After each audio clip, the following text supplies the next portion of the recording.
রাজধানীর শেওড়াপাড়ার একটি আবাসিক হোটেলে সারা রাত আটকে রেখে এক নারীকে সংঘবদ্ধ ধর্ষণের অভিযোগ উঠেছে।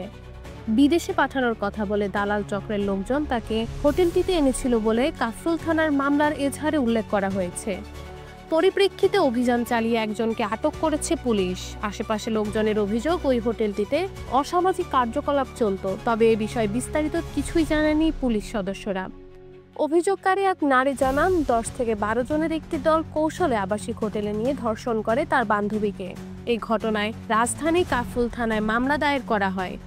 ধর্ষণের অভিযোগে আনা নারীর সঙ্গে ছিল তার বান্ধবীও। মধ্যরাতে শেওড়াপাড়া আবাসিক হোটেলটিতে অভিযান চালায় পুলিশ। তালা ভেঙে আটক করা হয় হোটেলটির এক কর্মীকে। ভবন মালিকের পক্ষ থেকে জব্দ করা হয় বিদেশি মদ এবং ফেন্সিডিলের বোতল।